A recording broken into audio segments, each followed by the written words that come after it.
الشيطان الرجيم بسم الله الرحمن الرحيم قل إن ربي يبسط الرزق لمن يشاء ويقدر ولكن أكثر الناس لا يعلمون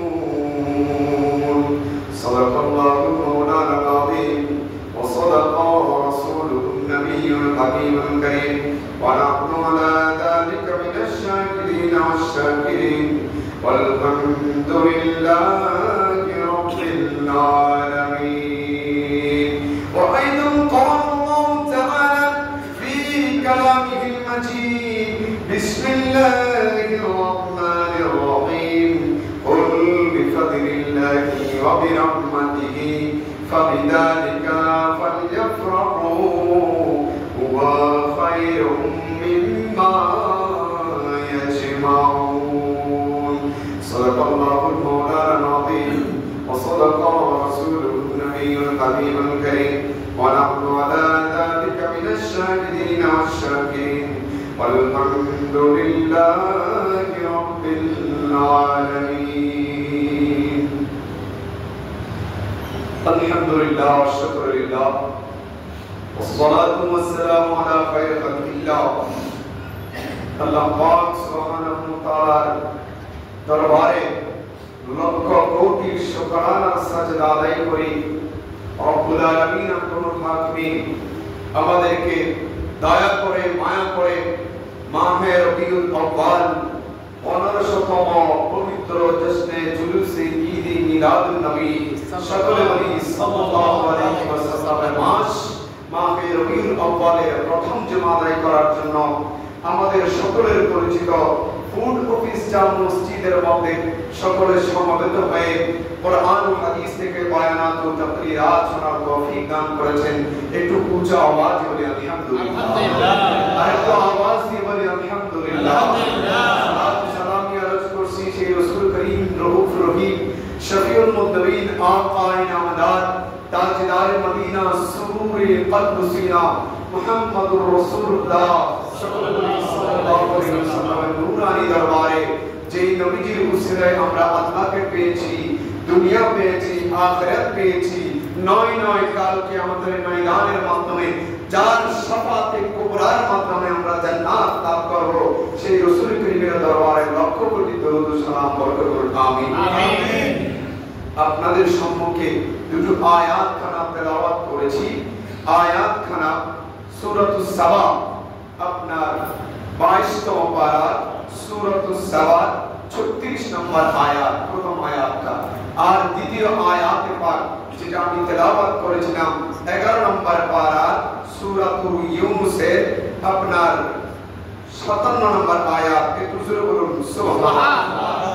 রব্বুল আলামিন আল্লাহুল হাকিম আমাদেরকে যে আয়াত খানা শোনার তৌফিক দান করেছেন সেই অনুযায়ী আমল করার তৌফিক দান করুন আমিন। রব্বুল আলামিন যখন মুমিন বান্দাদের নিকট কোরআনে পাক তেলাওয়াত করা হয়, ওয়াইদা তুলিয়াত আলাইহিম আয়াতুহু যাদাতুহুম ঈমানা, বলা হচ্ছে মুমিন বান্দাদের সম্মুখে যখন কোরআনে পাকের আয়াত তেলাওয়াত করা হয় তখন আল্লাহ মুমিনদের ঈমানকে বাড়িয়ে দেন। সুবহানাল্লাহ। ঈমানকে কি করে দেন? বাড়িয়ে দেন। কারণ কেন?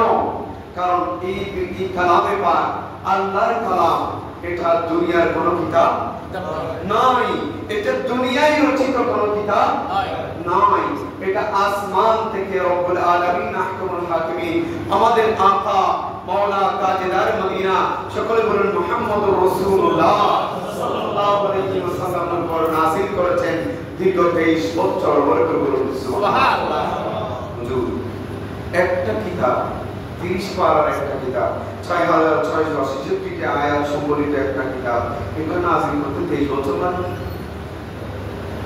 প্যারা হাজিরিন, রব্বুল আলামিন হাকিমিন আমাদেরকে কোরআন মাজিদ আল্লাহর রাসূল সাল্লাল্লাহু আলাইহি ওয়াসাল্লামের মাধ্যমে যখন যেটা প্রয়োজন তখন সেটার জন্য আল্লাহ দাফআতান নাযিল করেছেন। যখন যেখানে যতটুকু প্রয়োজন তখন সেখানে ততটুকু আল্লাহ রাব্বুল আলামিন কোরআনে পাক নাযিল করেছেন। একটু জোরে বলুন সুবহানাল্লাহ। এর আগে রব্বুল আলামিন আপনার আরশে আল্লাহ থেকে আল্লাহ রাসূল সাল্লাল্লাহু আলাইহি সাল্লামের মাধ্যমে জিবরিল আমিনের মাধ্যমে আসমানের মধ্যে আগে পাঠিয়ে দিয়েছেন। বরকত বলুন সুবহানাল্লাহ। আমরা এখানে যে কোরআনে পাকটা দেখতে পাচ্ছি, এই কোরআনে পাকের মধ্যে কি আছে? 30টা পারা আছে, আপনার 114টা সূরা আছে, আছে না? আছে। এবং এখানে প্রত্যেকটা সূরার আলাদা আলাদা করে নাম আছে। কিন্তু নফসে কোরআন যেটা খোদাই কালাম, সেটা শব্দ থেকে পাক। বরকত বলুন সুবহানাল্লাহ। ওখানের মধ্যে কোনো শব্দ নাই।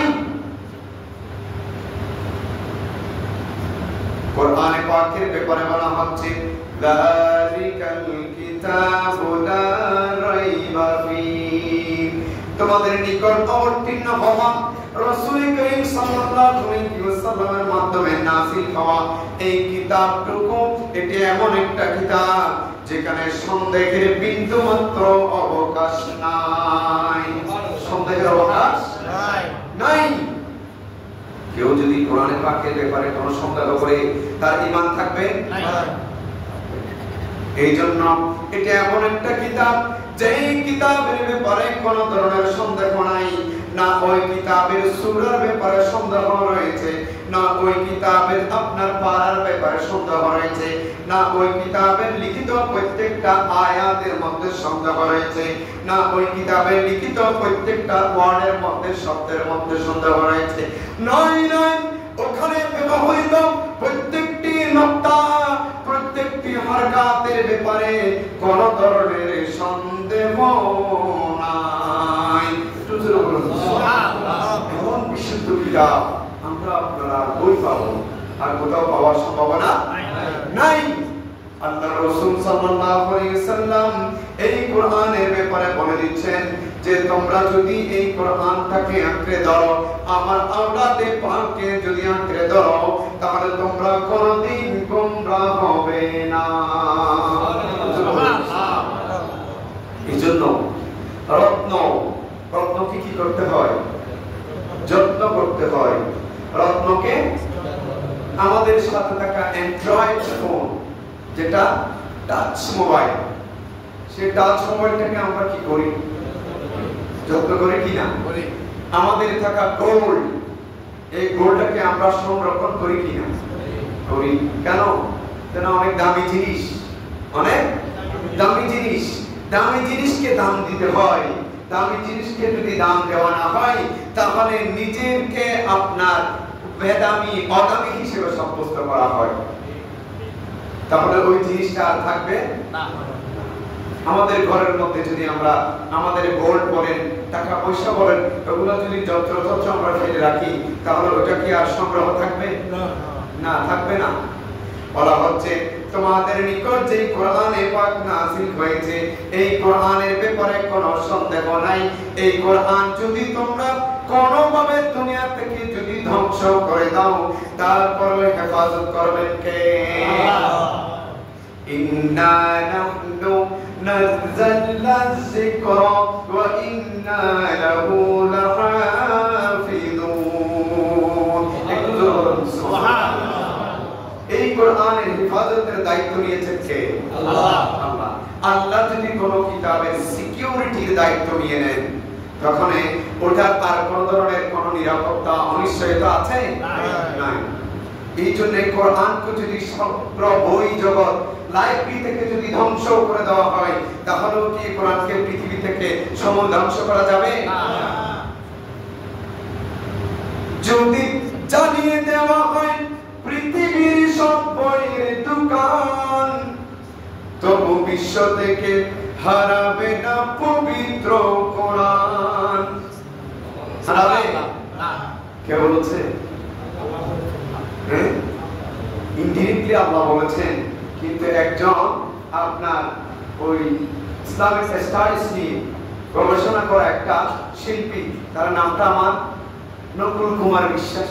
কি সে ইসলামিক স্টাডিজ নিয়ে আপনার দ্বীন ইসলাম নিয়ে দীর্ঘ 4 বছর পড়ালেখা করেছে। কিন্তু আমরা যখন চট্টগ্রাম কলেজের মধ্যে আপনার চিটাং কলেজের মধ্যে যখন অনার্স করতেছি ইসলামিক স্টাডিজ নিয়ে, তখন আমাদের সাথে কয়েকজন হিন্দু ভাই ছিল। এরকম থাকে কিনা? থাকে। এরা পছন্দের সাবজেক্ট নিছে যে একটু জানতে চাই আসলে কি আছে। তো এ বলছে যে কোরআন আমি যতটুকু স্টাডি করার সময় সুযোগ পেয়েছি, কখনো পৃথিবী থেকে কোরআনটা ধ্বংস করা যাবে না। হিন্দু হয়ে সে যদি সার্টিফাই করে যে পৃথিবী থেকে কোরআনটা ধ্বংস করা যাবে না, তাহলে মুসলমান হয়ে আমাদের আকীদা কিরকম রাখা দরকার? আরো মজবুত থাকা দরকার। তো এই মজবুত ঈমান আল্লাহ আমাদের সবাইকে নসিব করুন। আমিন। এই কোরআনে পাকের আয়াতের মধ্যে আল্লাহ রাব্বুল আলামিন মাহে রবিউল আউয়ালের আলোচনা করেছেন। বরকত সুবহানাল্লাহ। কিসের আলোচনা করেছেন? মাহে রবিউল আউয়ালের আলোচনা করেছেন। তার আগে আজকের খুতবার মধ্যে যে আয়াতে ভাগ এসেছে সূরাতুস সাবার আপনার 36 নম্বর আয়াত, এই আয়াতের মধ্যে রব্বুল আলামিন আহকামুল হাকিমিন আমাদেরকে বিভিন্ন দিক নির্দেশনা দিচ্ছেন। এই আয়াতের অর্থটা বলার আগে সাবস্টেন্স যেটা, মূল ভাব যেটা, সেটা আপনাদের আগে একটু ক্লিয়ার করে নিই। সালাতুন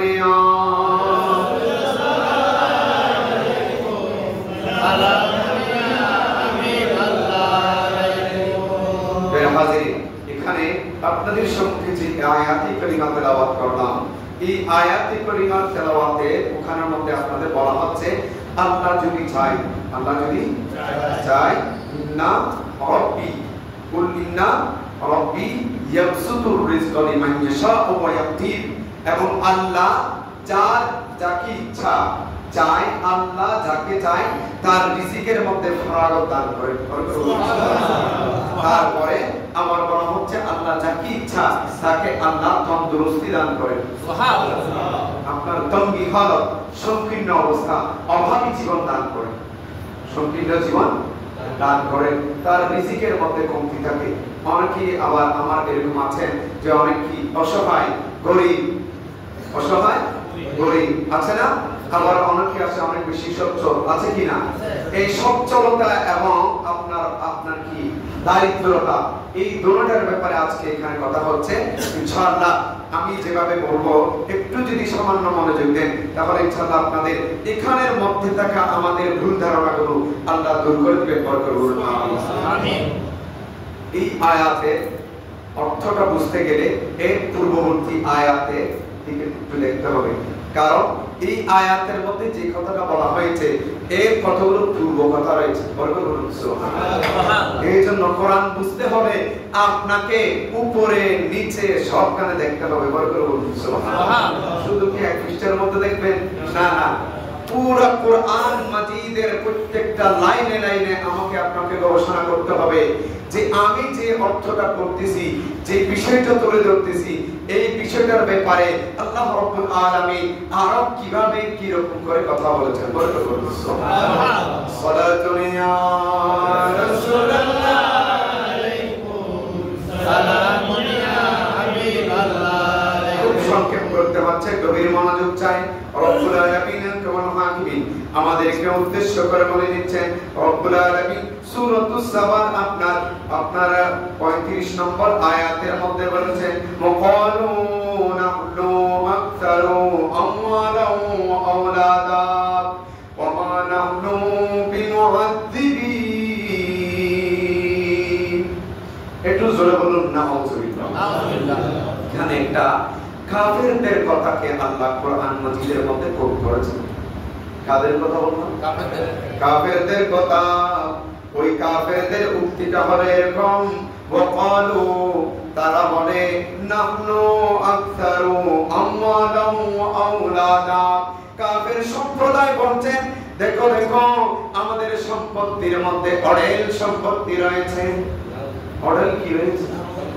শুধু সম্পদ নয়, ওয়া আওলাদা, আমাদের সন্তান সন্ততি একটা দুইটা নয়, অসংখ্য সন্তান সন্ততি।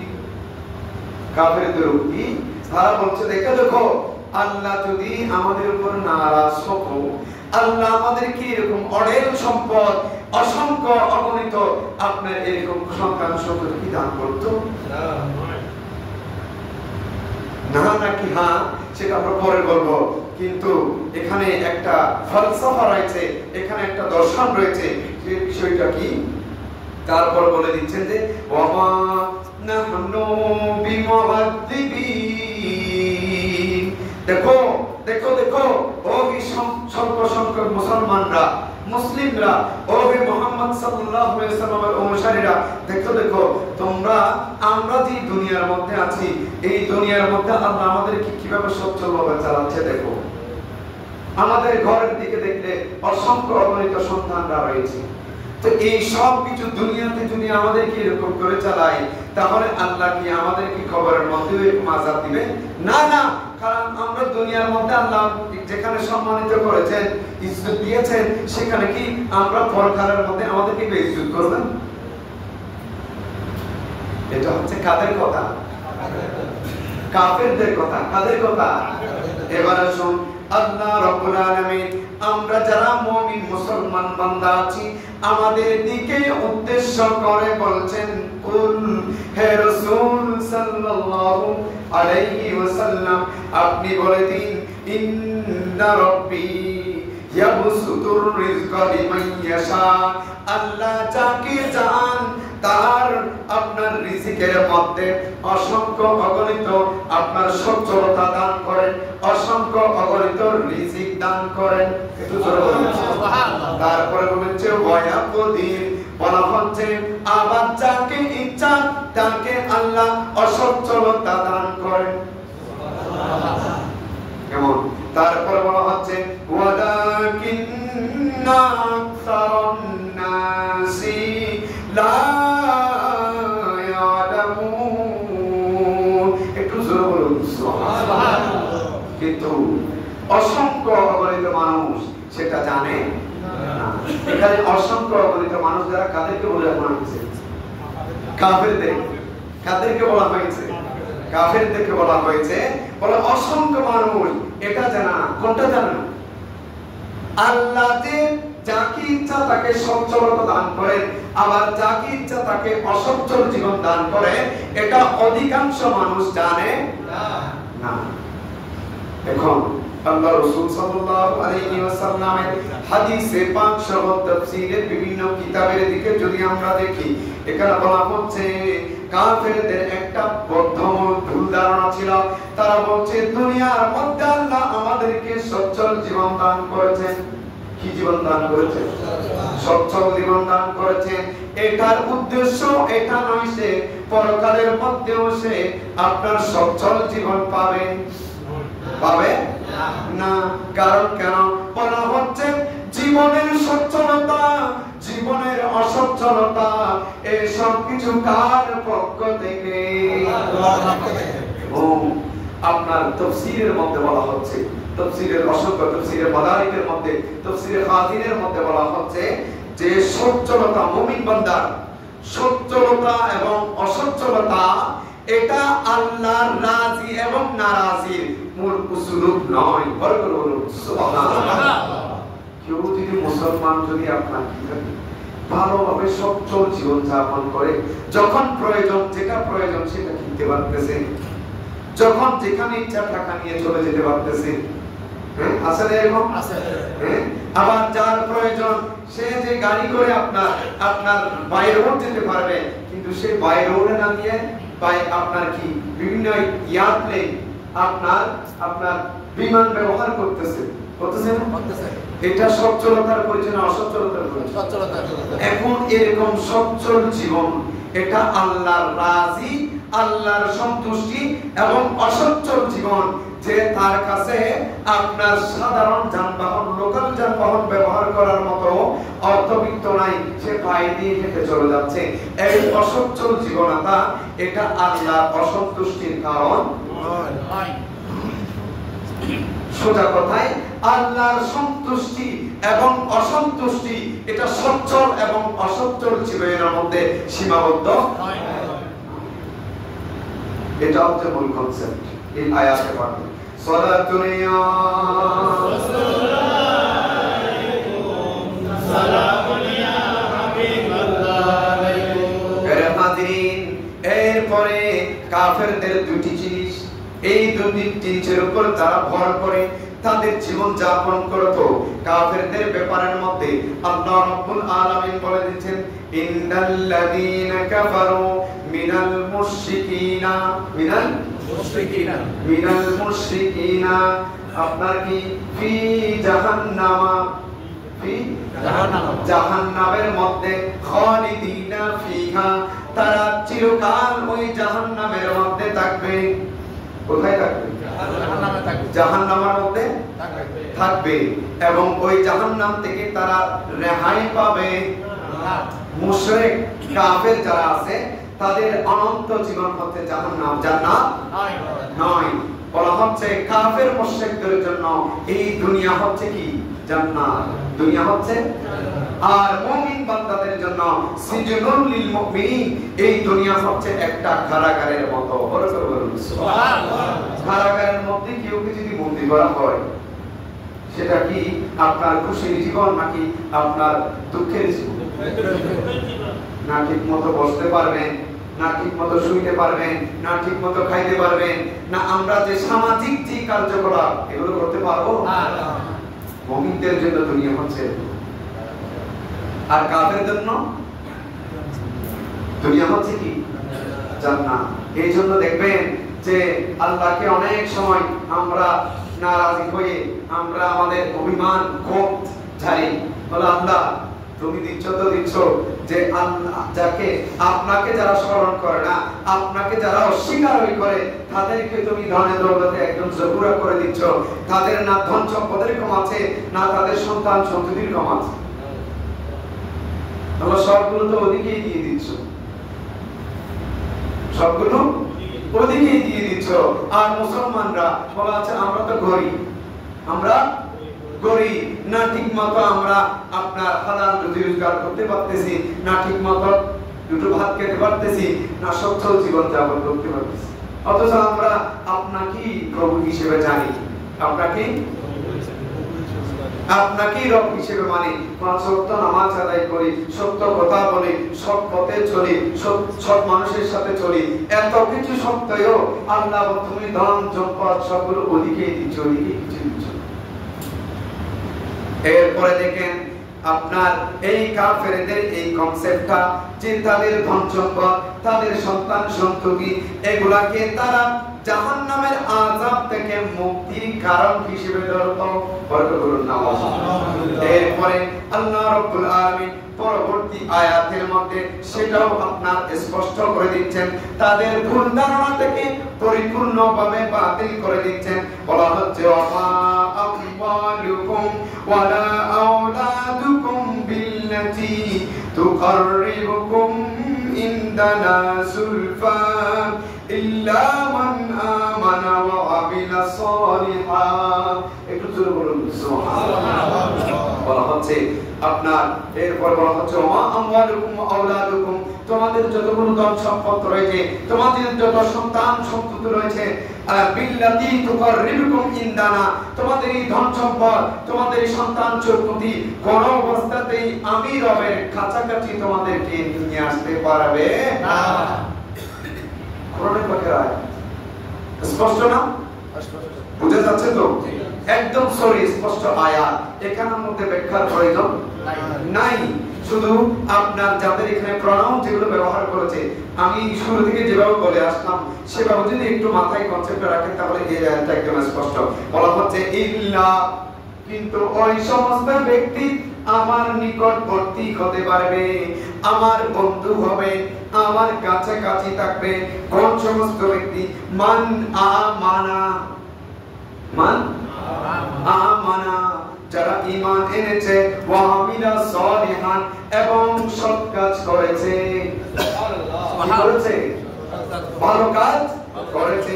ফাউলাইকা লাহুম জাযাউদ দিলফি বিমা আমিলু ওয়া হুম ফি গুরফাতি আমিনুন। একটু জোরে বলুন সুবহানাল্লাহ। বলা হচ্ছে যারা ঈমান আনবে এবং সৎ কাজ করবে আল্লাহ তাদেরকে সমস্ত জাযাগুলো এমন ভাবে দান করবেন দ্বিগুণ। সুবহানাল্লাহ। তাহলে আমরা যদি এই আয়াতে পাকের নিরিখে যদি আমরা নামাজ এক ওয়াক্ত করি তাহলে এই আয়াতের নিরিখে আল্লাহ আমাদের সওয়াব দেবেন কয় ওয়াক্তের নামাজে? 2 ওয়াক্তের। সেটা তো আছে আপনার। এরপরে যদি নামাজের জন্ম যখন কোন মাসে? মেরাজের মাসে বলেন না, নামাজের জন্ম কোন মাসে? নামাজের জন্মদিন কোন মাসে? মেরাজের মাসে। মেরাজের মাসে রমজানের মধ্যে কোন কিসের জন্মদিন? কোরআনের জন্মদিন।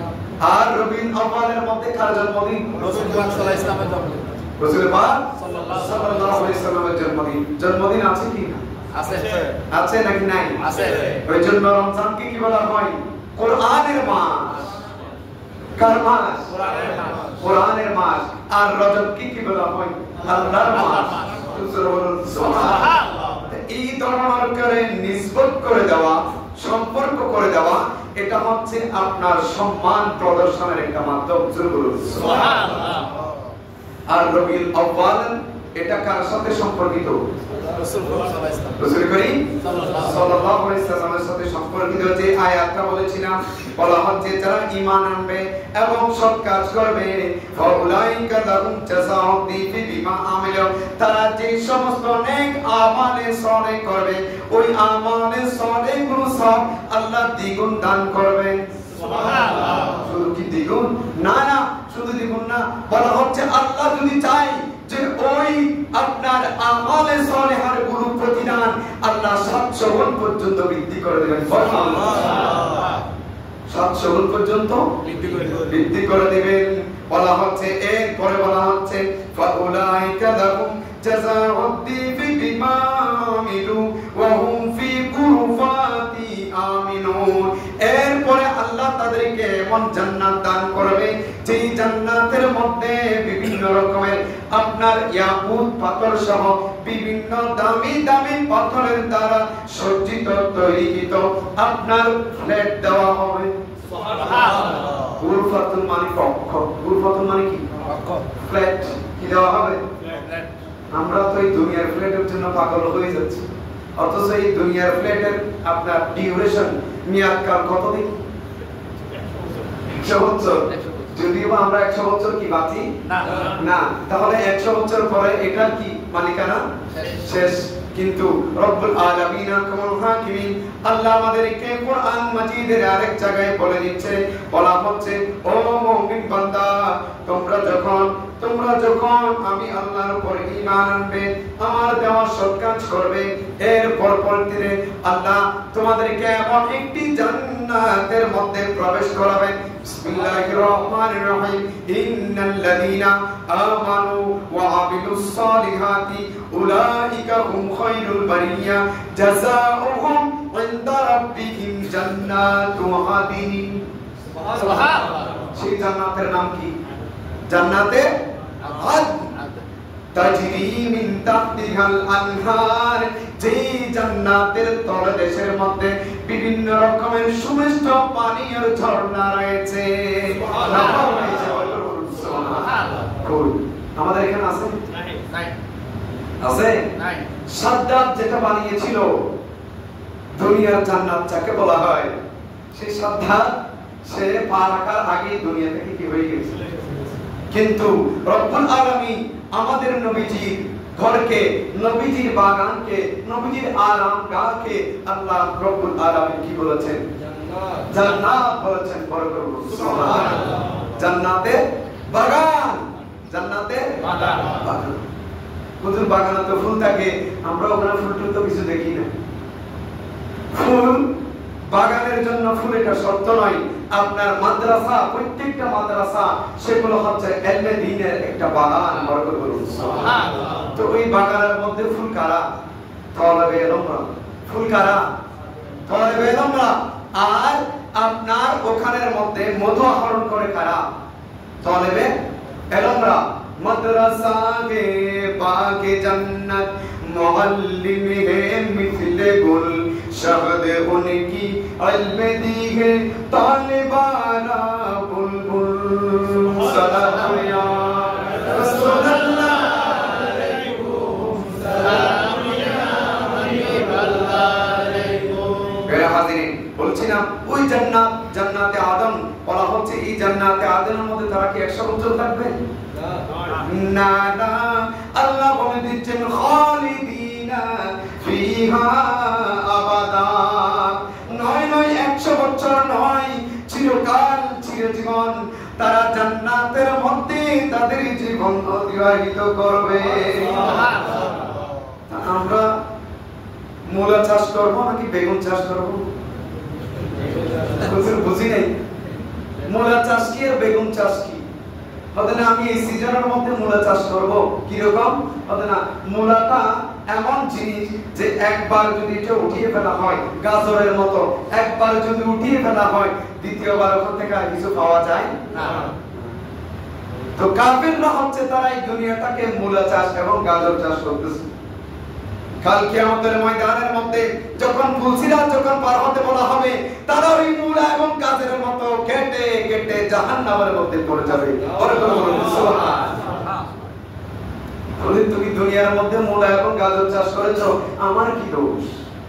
কিন্তু মুমিন বান্দারা এদেরকে বলা হচ্ছে তোমরা বারবার তোমরা বেগুন চাষ করবে কি রকম হুজুর বেগুন চাষ কি রকম একবার বেগুন তুললেন আবার আল্লাহর হুকুমে ওই বেগুন গাছের মধ্যে আবার ফুল আসবে সুবহানাল্লাহ আবার কি আসবে ফুল আসবে ওই ফুল থেকে আবার বেগুন ধরে যাবে আপনি সপ্তাহ এদিক থেকে উঠিয়ে নিয়ে গেলেন আগামী সপ্তাহের মধ্যে আবার তুলতে হচ্ছে সুবহানাল্লাহ। এই জন্য আল্লাহ আমাদেরকে এই বলা হচ্ছে আর দুনিয়া মাজরাতুল আখিরা এই দুনিয়া হচ্ছে আপনার আখিরাতের চাষভূমি। বড় করে বলুন সুবহানাল্লাহ। এখানে আমরা কি চাষ করব? পূর্ব করতে যদিও আমি এখানে বেগুন শব্দ বললাম কিন্তু এখানে মোটামুটি হচ্ছে আমালে সালেহা। বড় করে বলুন সুবহানাল্লাহ। পরবর্তী আয়াতের দিকে যে যাচ্ছি যদি আপনারা অনুমতি দেন তাহলে যাব আর যদি না দেন হুজুর না না আজকে ওয়াজ অনেক হয়েছে আর খাবো না অনেক ওয়াজ শুনেছি আর ইচ্ছা করছে না শেষ করে দেব না শুধু একটু অর্থটা একটু বলে দিব যেহেতু আল্লাহর রাসূলের তশরীফ আওয়ারের মাস এই মাসের মধ্যে আল্লাহর রাসূল সাল্লাল্লাহু আলাইহি সাল্লাম আমাদের এই ধরাধামের মধ্যে তশরীফ এনেছেন কেন? আমাদেরকে জাহান্নামের আযাব থেকে রক্ষা করার জন্য। সুবহানাল্লাহ। হাদিসে পাকের মধ্যে বলা হচ্ছে যে ও আল্লাহর বান্দারা তোমরা যেতে যেতে যেতে যেতে একদম জাহান্নামের দ্বার প্রান্তের মধ্যে চলে গিয়েছো আমি আল্লাহর পক্ষ থেকে প্রেরিত হয়ে তোমাদের কেউ জাহান্নামের দ্বার প্রান্ত থেকে টেনে টেনে তোমাদেরকে জান্নাতের রাস্তার মধ্যে তোমাদের পথ দেখিয়েছি। বলে সুবহানাল্লাহ। সেই জান্নাতের পথ কি? ইহদিনাস সিরাতাল মুস্তাকিম। সিরাতুল মুস্তাকিম কোন সিরাত? বলে সিরাতাল্লাযিনা আন'আমতা আলাইহিম আমি যেই রাস্তার মধ্যে আমার সমস্ত নেয়ামত দান করেছি। বলে সুবহানাল্লাহ। এখন সেই নেয়ামত প্রাপ্তরা কারা? মিনান নবিয়িনা ওয়াস সিদ্দিকিনা ওয়াস শুহাদাই ওয়াস সালিহিন। বলে সুবহানাল্লাহ। তাহলে আল্লাহর পক্ষ থেকে নাম্বার 1 আল্লাহর সমস্ত নেয়ামত পেয়েছেন সেজন একজন প্রথম জন সেটা হচ্ছে কে? নবী। সমস্ত নবীগণ সমস্ত নবীগণ এই জন্য বলা হচ্ছে সমস্ত নবীগণের সাথে তোমাদের ঈমান আনতে হবে। সুবহানাল্লাহ। এবং প্রত্যেকটা কাজ কথা মানতে হবে কার? আল্লাহ। আল্লাহর সাথে সাথে আল্লাহর রাসূলের। বরকত বলুন সুবহানাল্লাহ। আল্লাহর রাসূল যেটা সার্টিফাই করেছে যেটা আপনার সত্যায়িত করেছে আমরা সেটা গ্রহণ করতে পারবো। বরকত বলুন সুবহানাল্লাহ। অনেক আমল আছে যেগুলো আল্লাহ রাসূল সার্টিফাই করেন না না তোমরা এটা করিও না। বলা হচ্ছে আপনার মুহররম মাসের মধ্যে মুহররম মাসের মধ্যে বলে তোমরা দুইটা রোজা রাখো। দুইটা রোজা রাখো।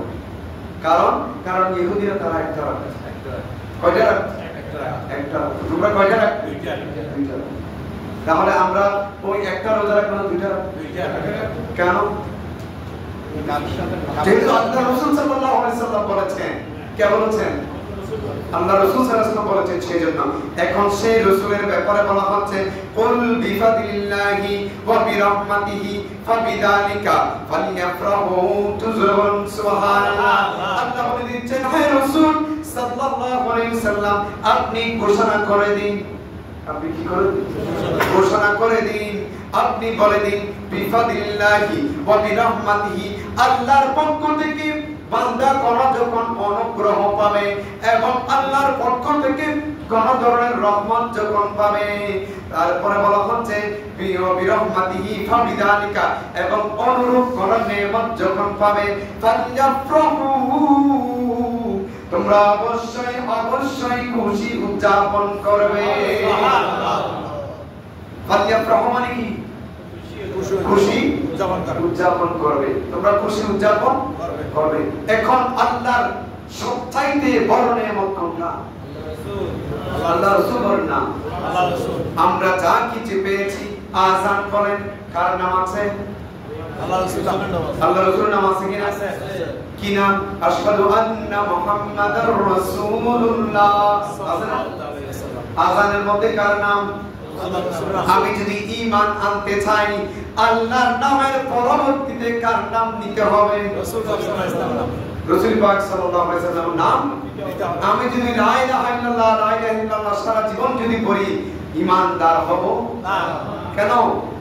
মুহাম্মদুর রাসূলুল্লাহ যতক্ষণ পড়ব না আমার ঈমান এটা আল্লাহর দরবারে কবুল হবে না। তাহলে কালিমা কার নাম? রাসূল পাক সাল্লাল্লাহু আলাইহি ওয়াসাল্লাম। নবীজির নাম বলেন না, কালিমা কার নাম? নবীজির নাম। কোরআন খুললে কোরআন কার উপর নাযিল করেছেন? এখানে যে কুল ইয়া রাসূলুল্লাহ সাল্লাল্লাহু আলাইহি ওয়াসাল্লাম আপনি বলে দিন। কেন? কালাম তো আল্লাহ, আল্লাহ রাসূলকে কেন নির্দেশ দিলেন আপনি কেন বলবেন ইয়া রাসূলুল্লাহ? কালাম তো আল্লাহ, আল্লাহ বলে দিন। আল্লাহ বলে দিলে এটা আরো অনেক বেশি সুপার হবে না, অনেক বেশি স্ট্রং হবে না? না না, ও আমার দুনিয়ার বান্দারা, আমি যদি তোমাদেরকে বলে দিই তোমরা আমার পক্ষ থেকে যে নেয়ামত পাবে এই নেয়ামতে তোমরা খুশি উদযাপন করো, কেউ মানবে আবার কেউ মানবে না। কেউ মানবে, আবার কেউ মানবে না।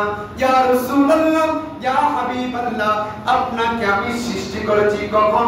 যখন কোনো কিছু সৃষ্টি করি নাই। আপনি তো সব কিছু দেখেছেন, আমার খোদার খোদাই যত কুদরত রয়েছে, আমার যতগুলো পাওয়ার রয়েছে, আমার সব কিছু ইয়া রাসূলুল্লাহ আপনি তো দেখেছেন। এই জন্য আপনাকে বলছি আপনি মেনে নিন। সুবহানাল্লাহ। আল্লাহর কালামের যাতে কোন রকমের অস্বীকার না হয়। এখন আমাদেরকে উদ্দেশ্য করে আল্লাহ রাসূল সাল্লাল্লাহু আলাইহি ওয়াসাল্লাম বলে দিচ্ছেন তোমাদের নিকট যখন নেয়ামত আসবে, আল্লাহর পক্ষ থেকে অনুগ্রহ আসবে, তখন তোমরা খুশি উদযাপন করবে। সুবহানাল্লাহ। এই যে খুশি খুশি খুশি খুশি বলে যাচ্ছি বারবার, ফালিয়াফরাহু, এটা হচ্ছে ঈদুনের সমার্থক শব্দ। একটু জোরে বলুন সুবহানাল্লাহ। এই খুশিটাকে যদি আমি আরবিতে বলি ঈদুন, বরকত বলুন সুবহানাল্লাহ। তো এখানে ফালিয়াফরাহু কেন বলা হয়েছে? যেহেতু এখানে সামগ্রিকভাবে আমভাবে বলা হয়েছে, এই জন্য এখানে ফালিয়াফরাহু শব্দ ইউজ করেছেন। বরকত বলুন সুবহানাল্লাহ। যে রাসূলের আগমনে যদি আমরা খুশি উদযাপন না করি তাহলে আল্লাহর কোন নিয়ামতের খুশি উদযাপন করব?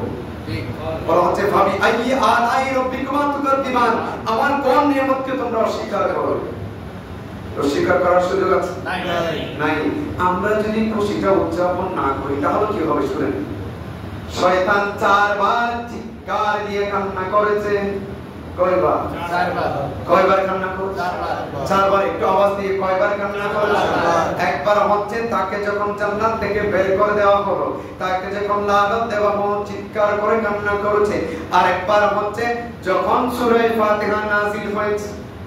কি নাযিল হয়েছে? সূরা ফাতিহা। তারপরে এরপরে যখন আপনার আল্লাহ রাসূল সাল্লাল্লাহু আলাইহি ওয়াসাল্লামকে দুনিয়ার মধ্যে পাঠিয়েছে, সুবহানাল্লাহ, আল্লাহ রাসূলকে যখন পাঠিয়েছেন তখন চিৎকার দিয়ে কে কান্না করেছিল? শয়তান। কান্না করলে চেহারাটা মলিন থাকে নাকি হাস্যোজ্জ্বল থাকে? মলিন থাকে। মলিন থাকে। এখন এবার আমরা একটা ফলসফার মধ্যে আসি, একটা দর্শনের মধ্যে আসি। সেটা কি? যদি আল্লাহ রাসূলের তাশরীফ আওয়ারিতে চেহারা যদি মলিন হয়ে যায় তাহলে বুঝতে হবে তার সাথে কার সম্পর্ক রয়েছে। কার সম্পর্ক রয়েছে? একটু জোরে বলেন না, কার সম্পর্ক রয়েছে? শয়তানের সাথে। কেন কেন? কারণ আল্লাহর রাসূলের খুশি উদযাপন করেছেন কে? শয়তান। ফেরেশতারা। আর কে? আল্লাহ। আল্লাহ করেছেন ইন্নাল্লাহা ওয়া মালাইকাতুহু ইউসাল্লুনা আলান নবী ইয়া আইয়ুহাল্লাযীনা আমানু সাল্লু আলাইহি ওয়া সাল্লিমু তাসলিমা। তো এইজন্য আল্লাহর রাসূলের মিলাদের কথা যখন কারো সম্মুখে বলবেন, চেহারা যদি কালো হয়ে যায়, চেহারা যদি মলিন হয়ে যায়, তার সাথে ঝগড়া করার দরকার নাই। আপনি বুঝে নেবেন যে তার সাথে শয়তানের সাথে আন্ডারগ্রাউন্ড তাআল্লুক আছে। সুবহানাল্লাহ। এখন সেদিন তার যে লানতের তার উপর যে আল্লাহর লানত দেওয়া হয়েছে এবং তাকে সর্বশেষ জাহান্নামে যে দেওয়া হবে, তার অবস্থা যেরকম হয়েছিল রাজাল, এই আপনার সামনে উপস্থিত থাকা এই আল্লাহর রাসূলের মিলাদের ব্যাপারে কথা শুনে তার চেহারা যদি মলিন হয়ে যায় তাহলে বুঝবেন তার আসলে সেরকম। ঠিক। এখন সে যদি বাক বিতরণ করে, বলো তো যে খুশি মানাচ্ছ কেন, জুলুস করতেছে কেন, মাথায় টুপি দিচ্ছে কেন, গায়ে পাঞ্জাবি করতে গেছো, আবার এদিকে ফ্ল্যাগ লাগাচ্ছ, আবার সবুজ পতাকা উড়াচ্ছ, ব্যানার দিচ্ছ, এসব কিছু যা বলার আছে বলো। আর ও বলতে থাকবে আর আমি আপনি হাসতে থাকবো। কারণ কেন? আমি দেখতেছি তাই সে আস্তে আস্তে করে ওইদিকেই যাচ্ছে যেদিকে শয়তান গিয়েছিল। আর আমরা যখন মিলাদুন নবীর আলোচনা শুনে কারো চেহারা যখন আমরা হাস্যোজ্জ্বল দেখবো, আরে না না, তুমি জাহান্নাম থেকে জান্নাতের পথের দিকে যাচ্ছ। সুবহানাল্লাহ। ঝগড়া করব না, ঝগড়া করব না, বুঝে যাব। আপনি একটু আওয়াজ দিলে, আপনি মিলাদুন নবীর কথা, আল্লাহর রাসূলের প্রশংসনীয় কথা যখন কারোর সামনে বলবেন, সেখানে যদি মলিন হয়ে যায়, বুঝে নেবেন তার ঈমানের মধ্যে কি রয়েছে। অনেকেই তো ইচ্ছা করা হাসে, তুচ্ছ তাচ্ছিল্য করা হাসে না। আমাদের এই চেহারা অনেক কিছু আপনার কি করে প্রকাশ করে। হাসির মধ্যেও আপনার সবকিছু স্পষ্ট হয় কিনা, বডি ল্যাঙ্গুয়েজের মধ্যে বোঝা যায় কিনা, বোঝা যায়। আলা হযরত বলছেন, রইসমে চলে जाएंगे बेदीनों के दिल या रसूल अल्लाह का नारा कसरत कीजिए सलातुल या